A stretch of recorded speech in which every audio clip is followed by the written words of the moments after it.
Hi everyone, so I'm very happy and joyful to invite Dr. James Heilman from Canada to talk to us a bit about Wikimedia and medical education on Wikipedia, and I'm going to simply give him the opportunity to talk to all of us and make us smarter.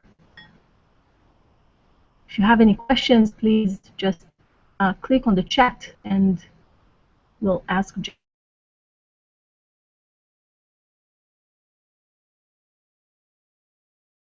Go ahead, please. Perfect. Thank you, Shani. How am I coming through? Excellent. We can all hear you, right? You can all hear. Okay. A little bit. Not too well. Yeah, we can hear you. Perfect. Okay. So, well, you know, great for inviting me to come speak about Wikipedia and medicine. This is something I've been involved with now for almost 8 years. So a little bit about myself. I'm a small town emergency room physician. I live in this really big country called Canada, in this really big...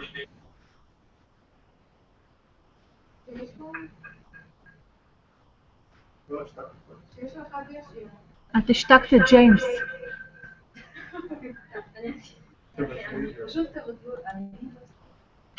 James, we can't hear you. You're muted somehow. There we go. How's that?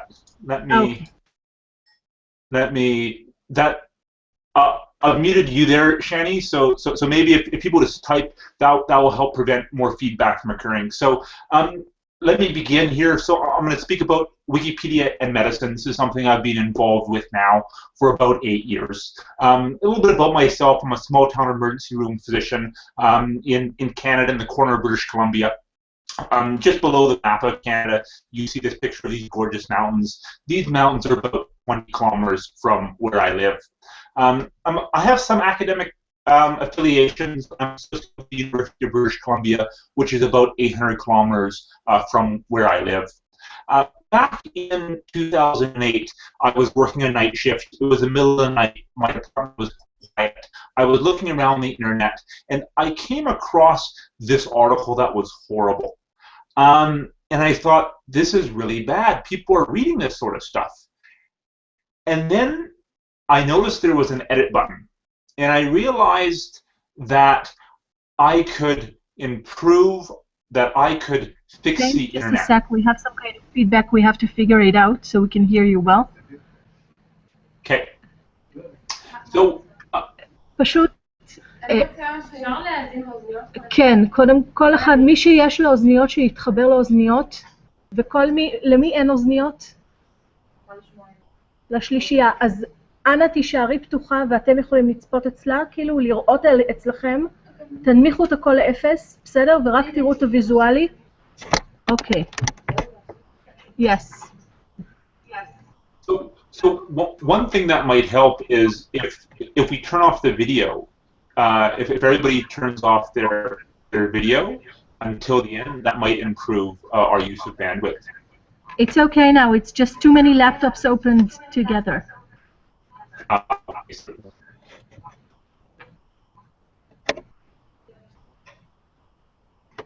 Okay, go on. Okay, perfect. So I became involved, as I said, back in 2008 after coming across a really poorly written medical article, figuring out that I could fix Wikipedia. And at that point in time, I sort of got hooked. And I've been busy trying to fix Wikipedia ever since. So, first question is, you know, does the internet matter? And I think all of us, you know, who've been born in the last 20 years, the internet has really become a central part of our lives.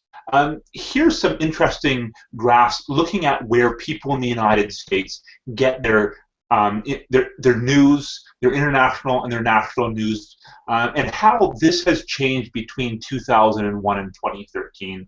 So here we see it's broken down by age group. In the left upper hand corner, we see the 18 to 29-year-old cohort, and we see that back in 2001, only 18% were getting their national and international news from the internet. And now, today, it is by far the major news source for young people at 71%. You look at the other graphs broken down by different age groups, and the internet is the major source of national and international news for all of those under the age of 50. Now, additionally, they've looked at Americans and they've asked them, or they've looked at how much time they spend on the internet looking for healthcare information in a given year. And they find that the average American spends 52 hours online looking at healthcare information. Whether they only spend, they only visit their physician 3 times each year. Now, if one assumes, if one's generous and says each physician visit is about 20 minutes, that means that the average American is spending an hour with their physician and 52 hours online looking up healthcare information. So if you really want to reach people, where they're spending the majority of their time, making sure that the information on the internet is correct is one of the important ways to do that. So, first question is Wikipedia read by nearly everyone? Now, I'll provide some data which shows that yes, Wikipedia is very extensively read. So first of all, some numbers. Wikipedia is the most popular reference work. It's the 5th most popular website in the world, the first 4 being Google, Facebook, YouTube, and Yahoo. Wikipedia gets about 500 million visitors per month. These visitors look at about 21 billion page views, and about 30% of readership is now coming from mobile. With respect to looking specifically at the parts of Wikipedia that are medicine, our medical articles received about 7 billion page views in all of 2013. We have about 160,000 medical articles in 250 languages. And so our medical articles, they make up a small portion of Wikipedia, yet they receive about 3% of all views for Wikipedia. Half of those views occur for the English language, and half of those views occur for the other 250 languages in which we have medical content.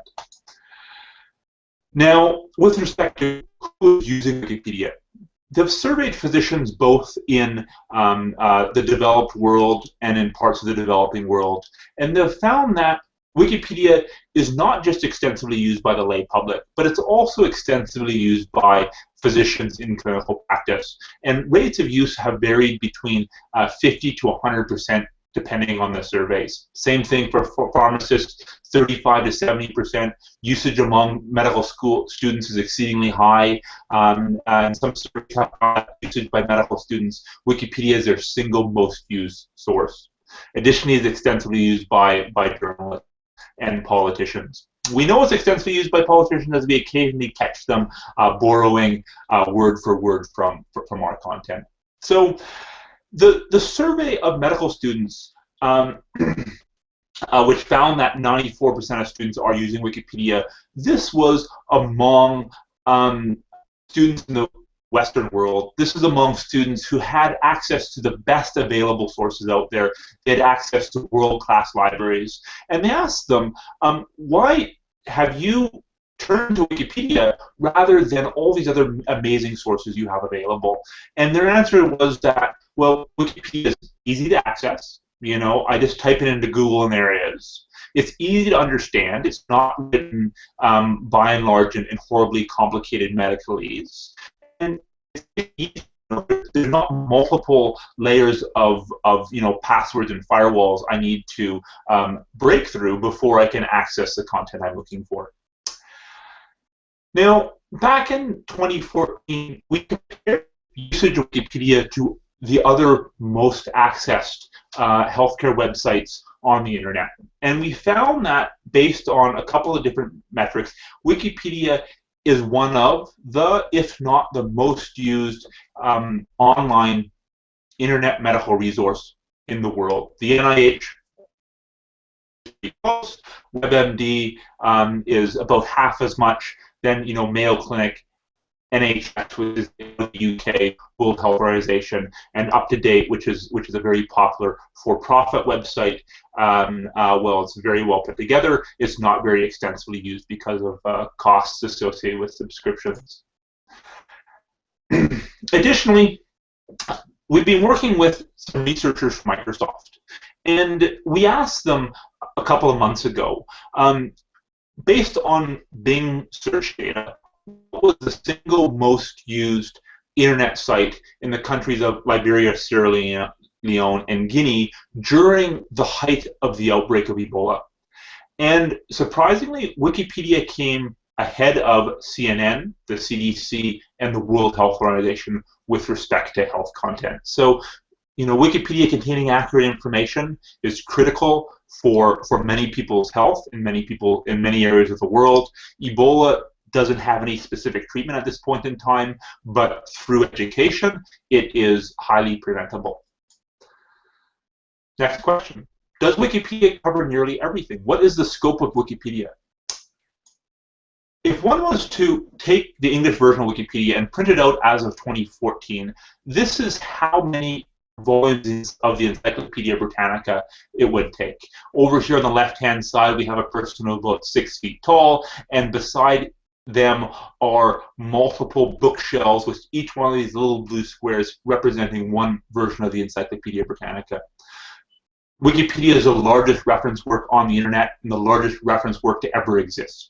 It's equivalent to about 2,000 volumes of the Encyclopedia Britannica, and is about 36 million articles across 287 languages.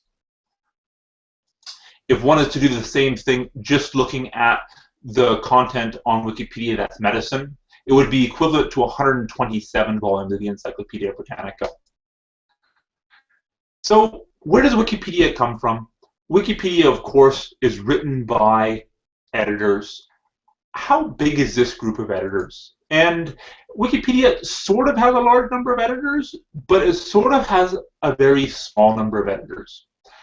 With respect to Wikipedia generally, as you're likely aware, anyone can edit Wikipedia, but not everyone does. There are about 80,000 people globally who make more than 5 edits to Wikipedia in a given month. About 12,000 people contribute more than 100 edits each month, and all these are volunteers working for free. Additionally, the editing community is self-governing. So there's no real hierarchy. There's no real boss that rules from on high. The community sort of decides what is and is not permissible, and how how we should go about writing an encyclopedia together. With respect to the editing community, this is looking at data from 2013. There was 270 editors who made more than 250 edits in that entire year. So the core community really is very small. Half of these editors were working in English, and half of these editors were working in about 50 to 70 other languages. Who writes Wikipedia? We surveyed these top contributors last year. We asked them what their educational background is, and we found that about half of them are healthcare professionals or are training to be healthcare professionals. The group is very highly educated. About half have a master's, PhD, or MD, and an additional 30% have a bachelor's degree. With respect to gender, it is really a male-dominated group. About 80% identify themselves as male, 10% identify themselves as female, and 10% either identify themselves as other or would rather not say.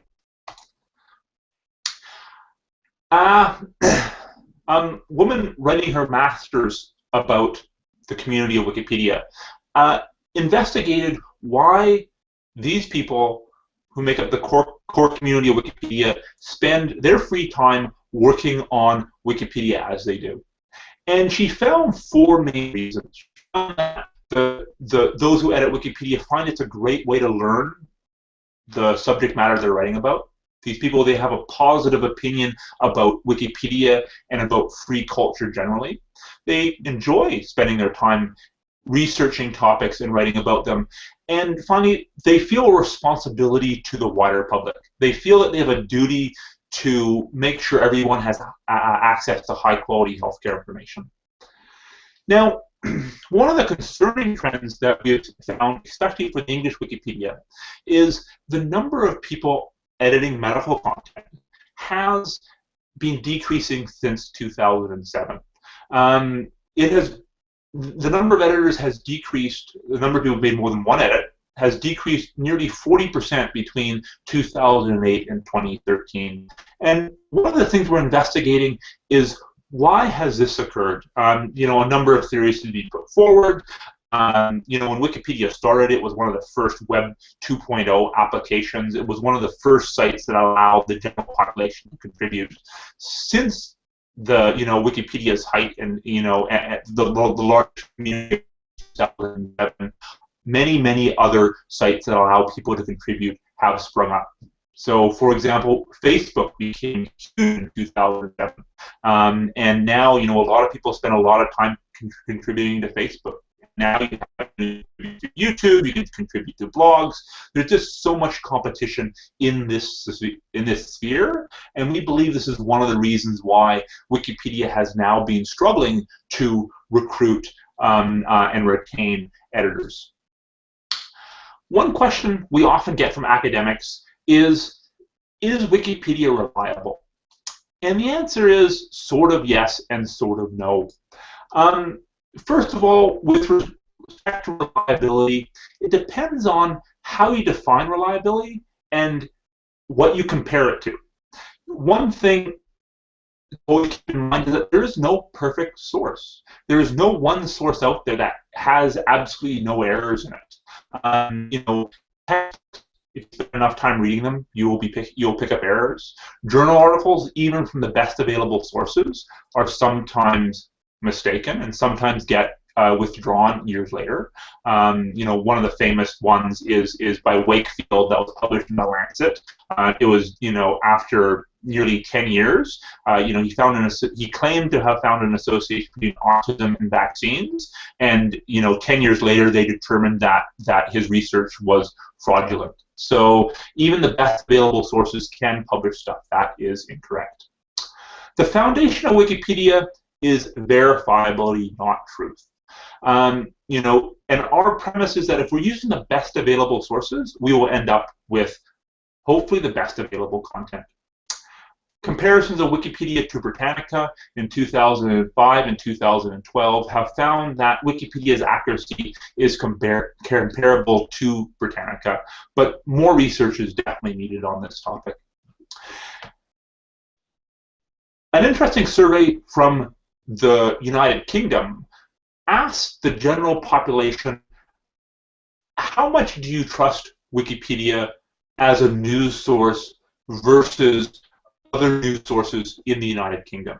And reassuringly, no one trusts even though I read them extensively. Surprisingly, to me anyway, people's trust was on par with that of the BBC. So even though many academics poo-poo and many academics claim not to trust Wikipedia, trust of Wikipedia's content is surprisingly high among the United Kingdom general population. Now, of course, the foundation of Wikipedia is reference. And here's an example. The text here is very small, but here's an example of one of Wikipedia's higher quality articles. What one will notice is that basically every sentence of this text is followed by at least one reference.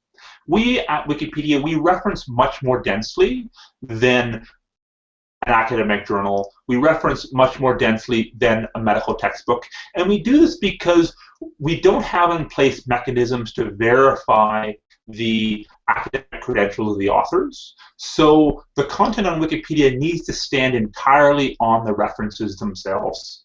And thus we reference exceedingly densely. Encouragingly, the total number of references supporting Wikipedia's medical content has increased nearly threefold in the last 5 years. Wikipedia's medical content is now supported by nearly 1 million references. And this is at the end of 2013. Likely it's supported by more than 1 million references now. We additionally looked at what are the most common references, or what journals do the most common references on Wikipedia come from, and we've also reassuringly found that the most well-respected medical journals are also the most frequently used medical sources on Wikipedia. This includes JAMA, BMJ, The Lancet, the New England Journal of Medicine. Now, many people fault Wikipedia for not being peer-reviewed. However, Wikipedia does have a continual informal peer review process. And we also have a semi-formal peer review process. So for a Wikipedia article to reach the two highest article rating scales on Wikipedia, good article and featured article, that article needs to pass a semi-formal peer review process where an independent editor for a good article needs to review the article and deem that it meets certain criteria. And for featured articles, multiple editors review the article to verify that it meets very high quality standards. Now, the number of good articles and featured articles in medicine is quite small.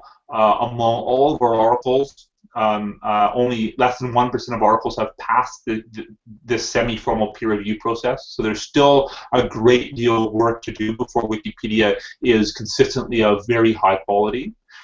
Encouragingly, many of our most important articles, 40% of them, have, however, passed one of these peer review processes. An additional process we're looking at is a couple of years ago we began collaborating with the journal Open Medicine. And what we did is we brought a Wikipedia medical article through our internal peer review processes all the way to featured article. We then submitted this article to the journal Open Medicine. It underwent Open Medicine's formal peer review process, and it was published. And this is, both a way to improve the quality of Wikipedia as our articles are getting formal peer review. Plus, it's a way to get academic credit for Wikipedians. Here's the article in question. It was published by myself, an internal medicine physician in the United Kingdom, a virologist in the United Kingdom, and a gentleman at the CDC. Now, another process we're looking at is a couple of years ago, well, in 2014, so last year, Wikipedia began an internal open access journal called the Wiki-Versity Journal of Medicine. 15 articles only have been published at this point in time. It has a digital object identifier associated with it. It's not yet PubMed indexed. It's hosted on Wiki-Versity, but we're hoping that one day it'll be its own independent sister site. And the benefit this has over other open access journal publishers is that this journal doesn't have any associated costs with it. So with respect to most open access publishers are charging between $1,000 to $3,000 or $4,000 to publish a single article. So this is one way we can get around those costs, is by providing peer review and hopefully one day PubMed indexing in-house. Now, one thing I'm working on and involved with is a bunch of collaboration with other organizations to work to improve Wikipedia's quality. One of the collaboration I'm most extensively involved in is the Medical Translation Project. This started back in 2012. It's a collaboration between Wiki Project Medicine, which is basically the group of editors in Wikipedia who are working to improve Wikipedia's medical content, plus an organization called Translators Without Borders, which is a not-for-profit that does humanitarian translation for other NGOs of content from one language to another. Plus, we also have a for-profit partner, Rubric, which does for-profit translation, but is volunteering for free. And basically, the goal is to take Wikipedia articles in English, bring them to a high quality, and we're working on two types of articles. We're working on short summaries of disease-related articles of 3 to 4 paragraphs, and then we're working on longer articles that are like 2,000 to 10,000 words, so in-depth overviews of articles. And we're working to develop a whole bunch of base articles in English, And then we're working with these two other organizations plus many other volunteers to translate these into as many other languages as possible. Currently, we're working in about 100 languages. We've translated more than 400. We've translated more than 4 million words at this point in time. Here's an example, one of the short articles we're translating. So basically, this is a 4-paragraph overview of rabies. Still a very common condition that results in many deaths in developing areas of the world. All these deaths are very much preventable with appropriate knowledge and access to vaccines. So why is translating medical content from one language to another language needed? Every day, we know that tens of thousands of people die for lack of healthcare, and a major factor in these deaths is the lack of access to healthcare information.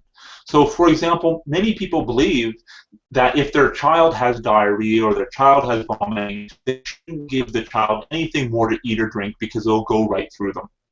And I have mothers come to my emergency department with their children in the middle of the night saying that they haven't given their child anything to eat or drink because they'll just vomit it right back up again. And of course, that's the wrong treatment, and that makes the child worse rather than better. And in the developed world, we're very lucky when we have easy access to healthcare providers who we can see, who can give us advice and correct errors. However, many people in the developing world do not have easy access to healthcare providers. And if they can get access to this information, there's potential for this information to save their child's life. However, this information needs to exist in their own language. Now, if one looks at the internet, so here are some graphs looking at the internet by language. Up here in the left upper hand corner, one sees that 60% of the internet is in English. That means those of us who speak English are exceedingly lucky. The internet, the majority of the internet is there for us. Another 30% of the internet is available in these in 10 major European languages. Some rich Asian languages, Japanese, Chinese, and Korean make up another about 10%. And we see that Arabic, Hindi, and Bengali, well, these are spoken by hundreds of millions of people. Very little of the internet exists in these languages. And there are 5,000 languages globally, and very little of the internet is available in those languages either. Now, when one looks at the breakdown of the global population by language, it doesn't at all match the internet by language. We see that half of people in the world do not speak any of these major languages. Arabic, Hindi, and Bengali makes up 12% of the global population, yet less than 1% of the internet is in those languages. Now, if you look at Wikipedia, Wikipedia is about halfway between what the internet is by language and what the world is by language. So Wikipedia is better, but is not as good as it should or could be. One of the additional things we're trying to address is the digital last mile. What this is those in the developing world have poor access to computers. They often have poor access to the internet. But one of the silver linings is that cell phones are widespread. 6 out of 7 people globally have access to cell phones, but the issue is that data are expensive. So one of the solutions we're looking at is we're looking at convincing companies to give Wikipedia access to those in the developing world without data charges. And the movement as a whole, this is called Wikipedia Zero, and this effort has been exceedingly successful at this, already. About 400 million people globally have free access to Wikipedia right now in all the countries. What are some other successes of the project? We're working on content in 100 languages. We're working to expand beyond this. We've translated a lot of words in the last 3 years. Some languages have additionally taken the content that from English. They've translated from English into their target language, and they've specifically localized that content to their audience. So, for example, the Persian Wikipedia translated the article on HIV/AIDS from English into Persian, and then they added an entire section specifically about HIV/AIDS in Iran, which of course is much more important for the for the Persian-speaking population. Another success we've had is that we're working with Wikimedia Taiwan, and we're collaborating with a medical school in Taipei. And one of their projects being to take this content that we're writing in English and to translate it and localize it for Chinese. Some of the difficulties we've had: many technical words do not exist in many languages. Simplification before translation is exceedingly important, but it's hard to simplify technical language, technical medical English. So we also need more language champions. We have language champions in some languages that are coordinating these efforts, but we definitely need more people involved in this project, more people to adopt languages and make sure the content and to coordinate the people working on these efforts. So that's the first project I'd like to speak about. The next one I've been working on fairly extensively is copy and paste detection. One of the difficulties that Wikipedia faces is that Wikipedia is exceedingly open with respect to who can edit Wikipedia. You know, there's no verification process with respect to new contributors. One can just show up and jump in and begin editing. But Wikipedia is not anarchy. It's not a free-for-all. And there are multiple layers of quality assurance that makes Wikipedia or maintains Wikipedia at the high quality it is. And the first layer of quality assurance are bots. Some people come to Wikipedia and simply vandalize it. They add rubbish. They add swears or curses, and much of this low level of vandalism, more than half of it, is taken care of automatically by computer scripts. The next layer of quality assurance is something called new change patrollers, and these are basically volunteers that go through new changes to Wikipedia and sort of is this positive or is this not negative, and they revert the negative edits. The third layer is watch lists. So if you're a registered user of Wikipedia, you can put articles in your watch list such that you're notified when changes are made to them, so you can go and you can review those changes. Following that, there's administrators. These are long-time editors who have additional abilities. While anybody can edit Wikipedia initially, it's not guaranteed that one can continue editing Wikipedia if you edit poorly. And administrators have the ability to block those who make consistently poor quality edits to Wikipedia. Most people who get blocked are those who are making low-level vandalism. Additionally, we have mechanisms to exclude low-quality links from Wikipedia. Some people try to use Wikipedia to spam or promote their business, to promote their website, and we have the ability to simply block certain URLs from being added to Wikipedia. And finally, this new mechanism that we're adding is that many people have a poor understanding of copyright. And what we have done is we've recently partnered with the company Turnitin. This is a website that many schools use to detect copy and paste issues. So when students get assignments, the schools hand the assignments over to Turnitin. Turnitin runs the assignments through their software, and it spits out whether or not this student's work was previously published by someone else. Turnitin has agreed to give Wikipedia free access. We have built a bot based on their software, on their API, that basically each new edit to a medical article over a certain size is automatically run through Turnitin software. And any concerns are then flagged and put on a list for human editor follow-up. This has been running on Wikipedia since a medical article since August of 2014. We've been finding it to be exceedingly useful, and it has been now running on all of Wikipedia, English Wikipedia, for the last few months. This is sort of what it looks like. It tells us, who made the edit, what article the edit was made to, and what sources are very similar to the text that was added. And this is our newer version that's running on all of English Wikipedia.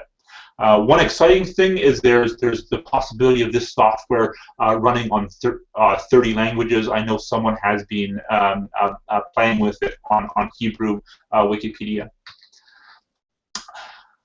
The next set of collaborations is that Wiki Project Medicine has been working with a number of healthcare organizations. We've been working with the Cochrane Collaboration, which is one of the foremost evidence-based research organizations globally. They are, like us, all over the world. They have many members, which are somewhat volunteers. They produce some of the highest quality evidence, and they have begun editing Wikipedia to add summaries of their reviews. They have editing sessions on a weekly basis in Oxford. We have seen our use of this high-quality source increase dramatically between 2009 and 2013, which is a good sign with respect to our quality.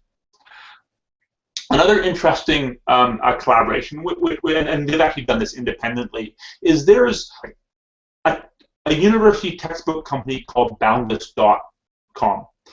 They started back in 2011, and they are publishing first-year university textbooks. They have about 25 of them now. And what they've done is they've basically mostly taken Wikipedia content.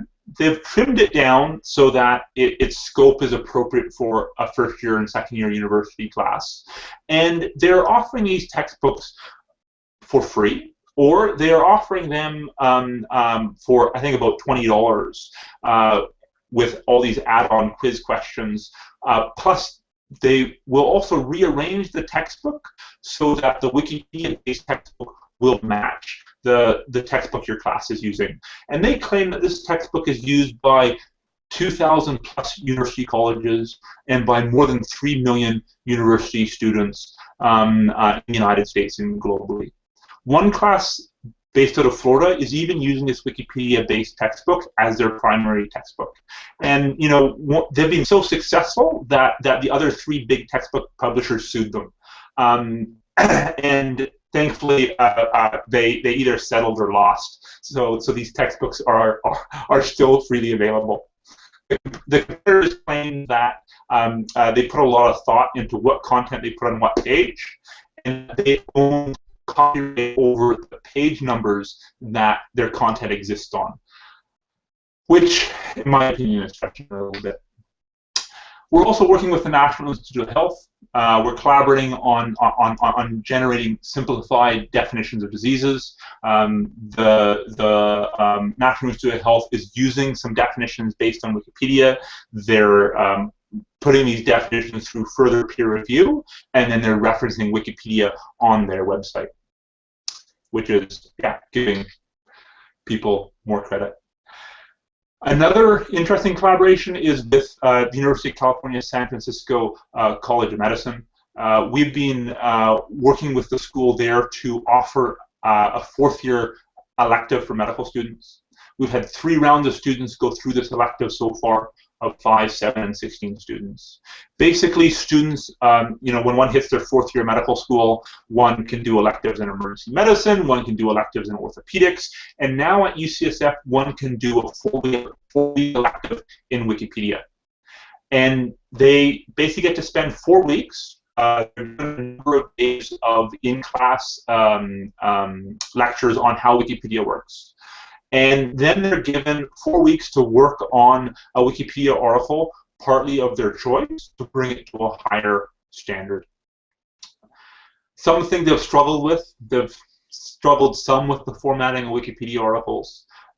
Some of them haven't contributed quite as extensively as I'd like them to, and working on different metrics to help encourage them to contribute more consistently during the entire elective. We're also working with Mount Sinai in New York. They started a student club independently back in 2014, and now they're offering a course at Mount Sinai on editing Wikipedia. They meet about monthly. They have about 3 members. A neat little initiative. So, one question, of course, for all of you is, can you edit? And the answer is, of course, we would love you to. I think many of you have been editing already. A quick brief overview, as I think you've had a number of instructions already. A few basics. When you define an excellent source, you simply need to hit the edit button. You put the ideas in your own words using as basic language as possible. You format the reference, and then you explain what you've done and edit something. That's all it takes to become a Wikipedian. With respect to sources, one of our most important guidelines is what counts as a high-quality source. We want people to use the highest quality sources available. This includes review articles, such as systematic reviews or literature reviews. This includes major medical textbooks, and this generally includes position statements from nationally or internationally recognized expert bodies. We recommend people shy away from the primary literature.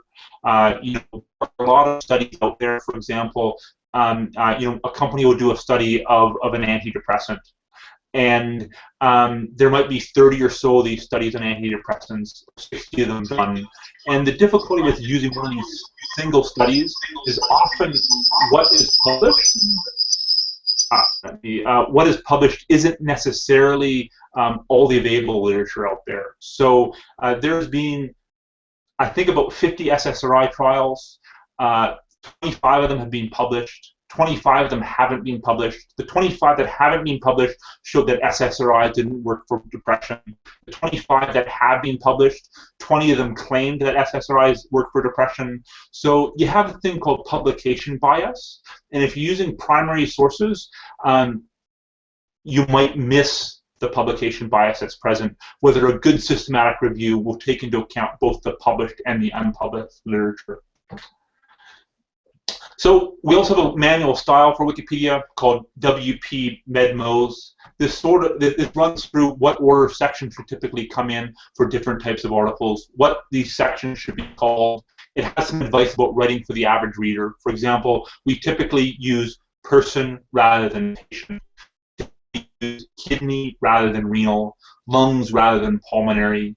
Additionally, when we write medical content, we typically just state the facts. We don't typically state what journal it came from or who the authors it were. Another minor point, some people put references before punctuation, some people put references after punctuation. We're in the after punctuation group, and we use very few capital letters. Here's a simple way to add a reference to Wikipedia. So if one hits the edit box, I'm not sure if Shani has run through this already. If you hit the edit box or the edit button, this will pop up. We see here at the top of the screen, we see this little site template. You click on that. This here group of templates will pop down. It'll give you the option of citing a website, citing a news article, citing a book, or citing a journal. And let's say if we click on Cite Journal, this is what will pop up next, this screen here. And all one needs to do is then put in the PubMed identifier. That's what PMD stands for, and one can find that on PubMed, or put in the DOI, which stands for Digital Object Identifier, and hit this little magnifying glass, either there or there. And if one's lucky, and the source was published more than a couple of weeks ago, this will fill in all the rest of the data for you. And when you hit the little insert button, it will take care of all that complicated wiki text that many people feel worried about dealing with. Something else you can do is you can upload ECGs, you can upload X-rays that you're involved with creating. You can upload graphs, you can upload patient images with of course appropriate consent obtained from the patient. We at Wikipedia don't need consent, but of course for medical legal reasons it's important to make sure you have consent for what you upload. So there's more than just creating content. We encourage those who have access to images and are able to create images to upload these as well. This takes place on our sister site called Wikimedia Commons. There's a little upload button, it's the upload file, and it will walk you through the process. And then linking these images from Commons to Wikipedia is then fairly easy. So to finish before questions, I would just like to show a brief video regarding the Wikipedia Zero project. This is a list of Me and my classmate wrote to access Wikipedia for free. It goes as follows. Open letter to Sophie, MTN, Vodacom, and ATAM. We are learners in grade 12 at Lindong High School, Joslovo Park, Lunatic, Cape Town. We recently heard that in some other African countries like Kenya and Uganda, Cell phone providers are offering their customers free access to Wikipedia. We think this is a wonderful idea and would really encourage you also to make the same offer here in South Africa. Our school does not have a library. 90% of us have cell phones, but it is expensive for us to buy airtime. So if we could get free access to Wikipedia, it would make a huge difference to us. Normally, when we do research, Wikipedia is one of the best sites And there is information on just about every topic. Think of the boost that it will give us as students and to the whole education system of South Africa. Our education system needs help, and having access to Wikipedia would make a very positive difference. Thank you. Thank you. Thank you. Thank you. Thank you. Thank you. Thank you. Thank you. Of course. Thank you. Thank you.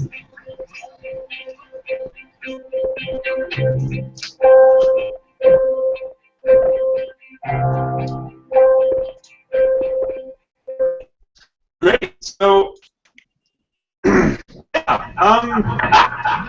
Oh, we can finally hear you. See you. excellent. There we go. Perfect. Any questions? Guys, any questions?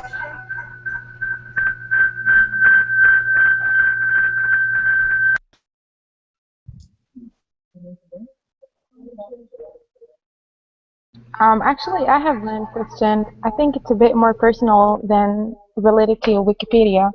I hear you're an emergency physician, right? So I wanted to ask, like, how do you find the balance between like editing and working in Wikipedia and also having to work for like very long shifts? Because like we have to edit only like one thing and it takes a whole lot of time and we're like only medical students. So I just wanted to know, like, how do you like find the balance between the two things? Yeah, certainly. So about a year ago, I cut down on my clinical work so that to about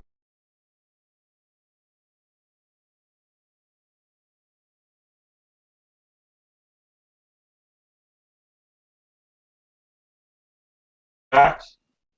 Yes.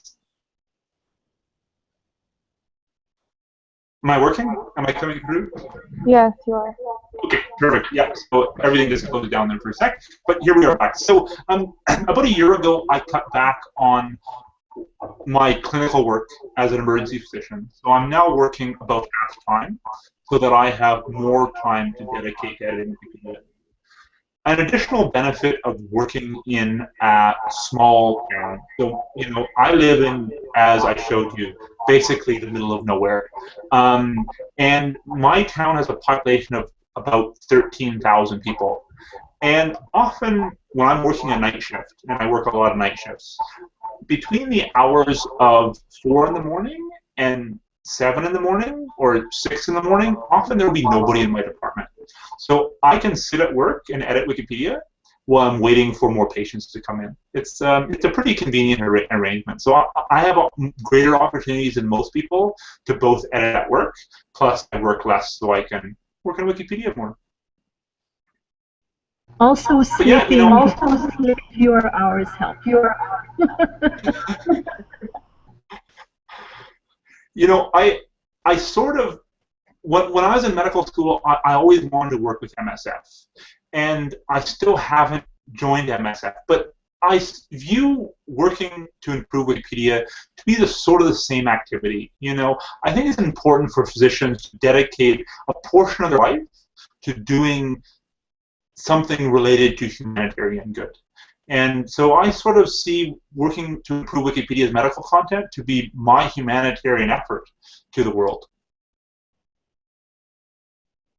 Additionally, writing for Wikipedia, some of our contributors have become exceedingly active when they've been medical students and when they've been residents and when they've been fellows.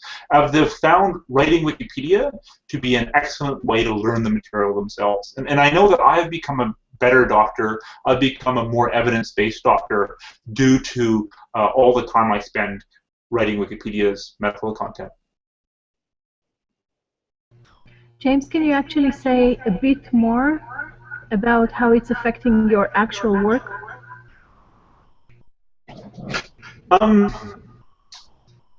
So with respect to how Wikipedia is affecting my actual work,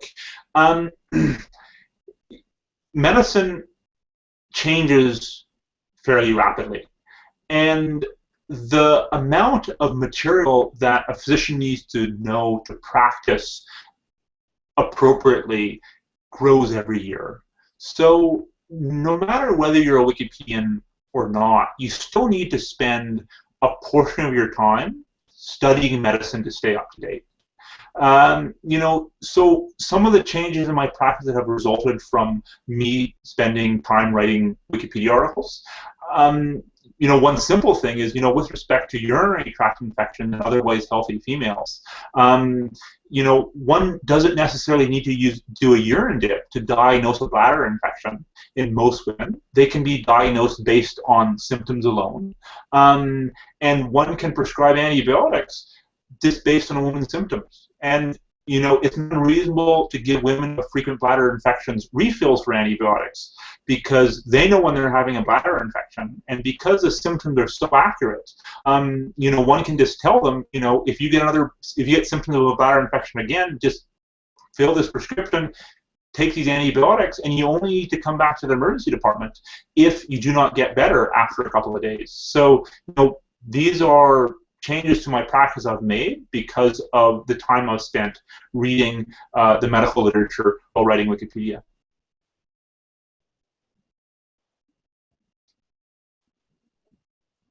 Sorry.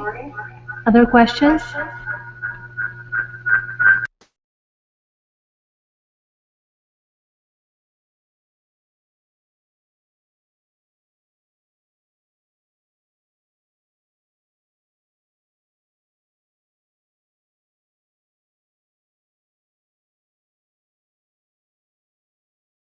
So, what languages are you guys working in so far on Wikipedia?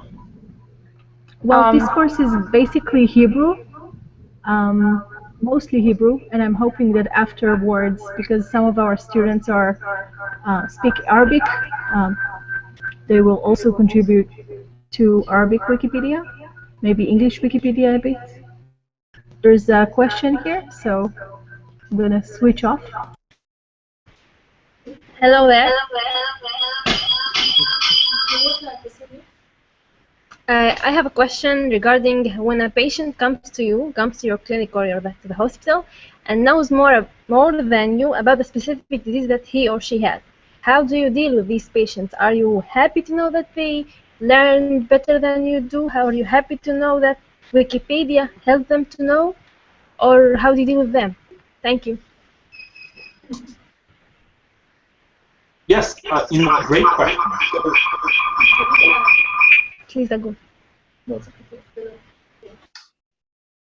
So with respect to specifically mothers who have children with rare genetic abnormalities, basically all mothers who have children with rare abnormalities, when they bring their child to the emergency department, they know more about their child's condition than I do. You know, often, you know, this is a child who has a condition I have never seen before. This mother has been living with this child for years, and I tell the mother straight up, you have a greater expertise in this condition than I do. You know, when this has happened before, what have the expert doctors you've seen recommended, and what have you found that have worked for your child in this situation in the past? So, you know, I do not view patients as adversarial, as an adversarial relationship. You know, I'm here to, give them access to expert tools. I'm here to provide them some expert guidance. I also, I'm not ashamed to say, I don't know much about this condition.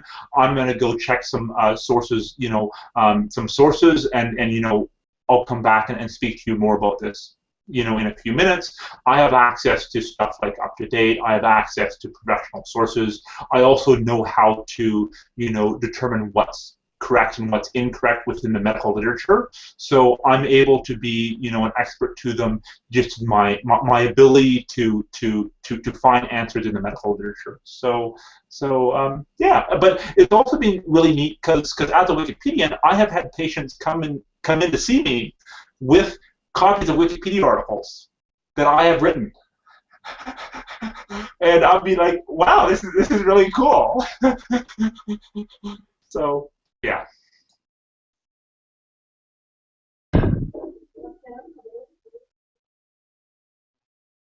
James, can you tell us a bit more about your 100 articles? Just a second.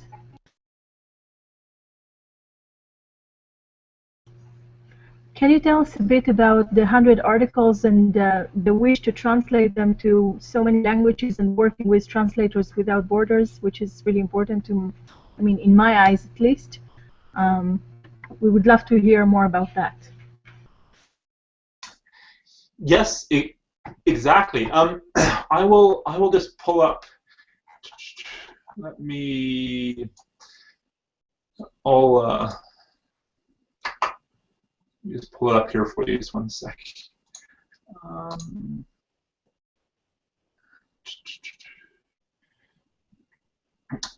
I will just turn on share screen here again. Right there. Share.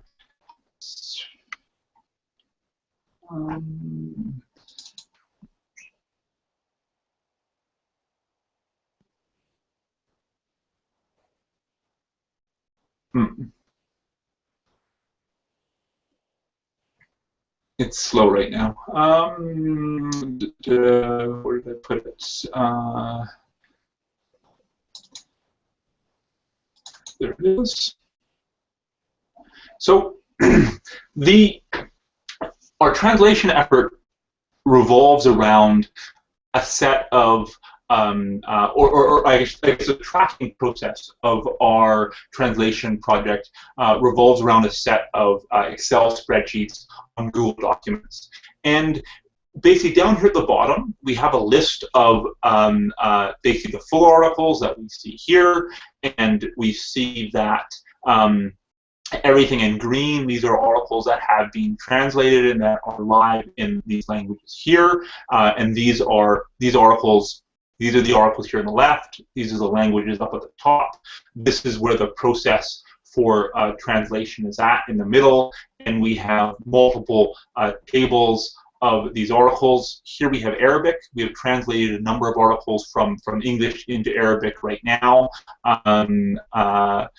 We see schizophrenia, and if you click on that link there and you click on the little button that pops up, you will see the article about schizophrenia in Arabic that was partly translated from English. But we're needing more support with respect to integrating this content. And here's one on croup, and there's still some work to do. Some of these articles haven't been integrated as well as they should be. I have a huge amount of difficulty editing Arabic as the text runs in the opposite direction. I've edited a number of other languages, but we need more people to help work on integrating these articles because not all of them have been integrated properly. We're also working on, shifted much of our effort from working on these very long articles to working on shorter articles. Here we see, the languages up at the top. We see the first 50 articles here, and then if we look at Arabic, we indicate, for example, which articles. So these are the English articles. for which English articles is there absolutely zero content in Arabic. And we list this as do, and that means, you know, leprosy, for example, there's zero content on leprosy in Arabic. So this would be a very important article to translate because, you know, leprosy is a significant disease that's very curable, but there's absolutely no content available in Arabic at this point in time. Same thing for yellow fever, same thing for Rift Valley fever, same thing for schistosomiasis. So yeah, there's definitely a lot of work to do, and that's sort of how we're working. You know, the process is working. We see that in some languages, like Oriya. We have an amazing volunteer. This is a retired physician who has basically joined us, and is, you know, this is his first language. Oriya is spoken by 35 million people in India, and he has basically taken over the coordination of this aspect of the project. We would love to have someone to take over the coordination of the Arabic translation effort, as well as the Hebrew translation process. And you know, there are some translators available at translators.com. I mean, translators Translators Without Borders. They, you know, they need help.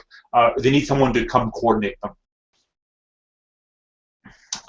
Can we send you a list? Yes, I will post this. I will post this document right here.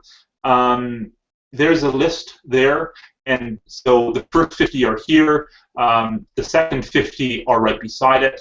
We have a bot that runs through and replaces these question marks with whether or not this article exists in that language. We haven't run it on the second 50 or the third 50 yet, but once the majority of the first 50 are dealt with, then we'll run the bot on the second 50 and the third 50 whenever people want us to. And then the ones that are marked as maybe mean that, you know, these articles can possibly be translated. It means some content exists in that language, and then we need people who speak that language to look at the article in question. Some of these might only have one sentence, and you know, it'd still be beneficial to just translate these 4-paragraph overviews from English into that language. This column here, by the way, this lists how many words need to be translated, and one can see. So if one goes here, I'll send you this link as well. Here's my user page in Wikipedia.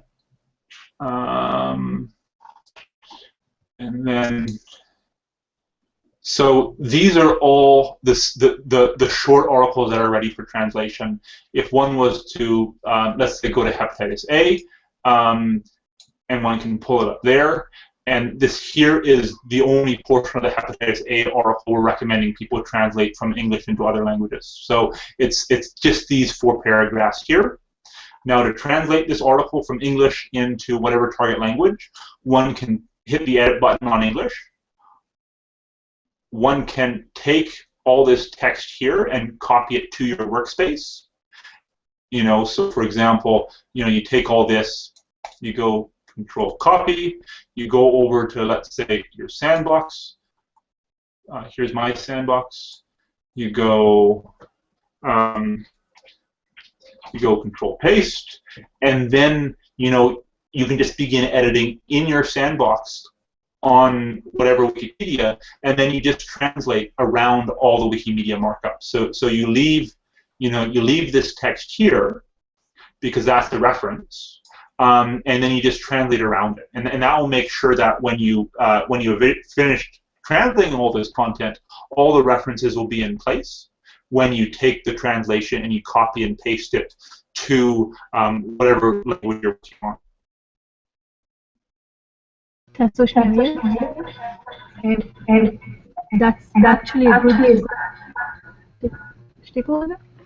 That's actually a good time to say that the foundation itself is working on a translation tool, and the students actually had a demonstration here in class, and hopefully, I think next semester it's going to be easier to actually really work with it. So it basically places each language next to the other in the same window, and automatically does some of the markup and some of the photos and some of the some of the main things that create the article. So it's going to be very helpful when it actually works well. It's in beta, so yeah, everybody exactly. who's interested can actually talk to Amira Aroni. Exactly. Yes. The translation tool is still rolling out in many languages. I'm not sure. Is it functional in Hebrew and in Arabic already? Well, yeah, it's working partly. They're fixing some bugs with the right to left thingy, but it is working partly at least. So it's working quite well in English, and there are a few people in the movement checking, and I can send you a link if you want later on. Yeah, I'm meeting with Amir Roni in a week, I think, to discuss how we can collaborate better with respect to the medical translation process. Yeah, and of course, if you guys do translate medical articles, it would be you could update that Google document, that large Excel spreadsheet. It's pretty self-explanatory to to show what articles you've translated from English. So just so we can keep track. Yeah, some of the students actually chose from that list, and when they complete everything, we will update the doc. So of course. Yeah, there's another question, so I'm going to mute myself, and Iman is going to ask a question. Hello there. The question is, I always mix up languages. The question is that haven't I been in this course, I wouldn't be involved in Wikipedia from the first place. So I would love to know how did you become involved and becoming an advocate for this great project. And I actually have another question. Is I was really astonished by the fact that in Arabic and Hindi where there a huge number of people speaking these languages don't have the proper amount of Wikipedia papers in their own languages. That made me wonder what we actually can do to contribute to encourage these people to be more involved in this process. Yes, so I became involved in 2008 after finding poor quality content on Wikipedia, and then I began editing. I found it was really fun. I found that I enjoyed the work, and then I began to realize just how extensively Wikipedia is used. And when I realized that so many people globally were relying on Wikipedia as a healthcare information resource, I became much more passionate about promoting Wikipedia to my colleagues, promoting Wikipedia, editing in medical schools, and promoting the experts out there to become involved with making sure that Wikipedia is accurate. We have an obligation to our patients to make sure our patients have access to high-quality healthcare information. I believe that strongly as a physician. Now, your second part of your question, yes, you're right. The biggest community of Wikipedia is the English Wikipedia community. And many other languages that have huge populations have very small editor numbers, and because of the small number of volunteer editors, they have a lesser amount of content. One of the reasons why English Wikipedia is so popular, and why we have many Wikipedia editors who don't speak English as a first language, yet are still editing the English Wikipedia. And when it comes to medicine, as a physician, most medical sources are in English. Most people who, many people who study medicine do so not in their own language, but they study in English. I spent some time in Brazil, and many of the students in Brazil were studying with English textbooks because up-to-date textbooks weren't readily available in Portuguese. And Portuguese is a major wealthy language. The situation's even worse in countries like India. I gave a talk about Wikipedia and medicine in Delhi to a medical school there. And the other interesting thing is I asked them, would it be useful for you to have medical content in Hindi? And they surprised me, and the students unanimously said no. We think that everybody in India should learn English. Which really, I was taken aback. I thought, they'd think having medical content in Hindi would be wonderful. So, but of course, in many countries, English is associated with being wealthy. It's associated with being upper class. So many people, and then, another issue India faces is India has like 500 languages, which makes it difficult for the country to function. So English, of course, ends up becoming their de facto language. So there's lots of reasons that not as much content exists in Hindi, not as much content exists in Arabic, but I think we should change that. I think there should be lots of content in Hindi. I think there should be lots of content in Arabic. I don't think that everybody in the world should have to learn English just to get access to information. James? Hi. Do you think that the people that contribute to the English Wikipedia actually read articles that affect their quality? Because me as an Arab that edits articles in the Hebrew Wikipedia, I do face that problem, and I feel like there is a difference between how I write articles and how my colleagues write articles. So what do you think about that? Do you think that it actually affects the quality of the articles? So does having people from more perspectives affect the quality of articles? I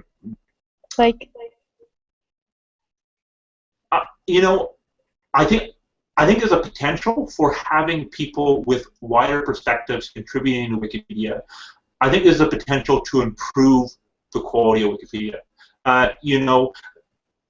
Sometimes Wikipedia articles about diseases get written around a North American or a Western perspective, where they present United States data like somehow it applies to the world. And I think it's very important to have a wider audience, people who come from other countries and say, yeah, but that only applies to the United States. What about the rest of the world? This is not USApedia. This is Wikipedia. This is a global information source. You cannot, remind editors of English Wikipedia that, they need to make sure they're not writing about healthcare issues from a Western-centric or US-specific perspective. And when I edit, I try first and foremost to present global data initially. I use sources from the World Health Organization extensively, as they will often provide a much better global overview than other sources. So having a wider variety of people contribute, I think, is important. Some people who, whom for English is not their first language, do have difficulty with, contributing with respect to grammar. And some other, we have had some issues with editors from India. Our educational project there faced some barriers because there was a different understanding with respect to copying and pasting text. I've seen some Indian editors have the understanding that they can't change other authors' wording as it is then a slight to that author. Yet we require paraphrasing. You cannot use someone else's words because of copyright reasons. So with respect to India specifically, some of them have had difficulty getting around those cultural differences with respect to copyright. Can I just add? Can I just add that in terms of how this course works, part of what we did to I really appreciate what Isra was asking talking about. It is an issue, but as you just said, diversity is more important, and we overcome this by, first of all, doing a peer review as part of the course itself. So the students write articles, and then they are reviewed by their classmates. They can help them correct articles before they even go to the main space of Wikipedia. And then, of course, there is the wiki idea itself of the community editing and contributing and changing and making it better. So there is also that.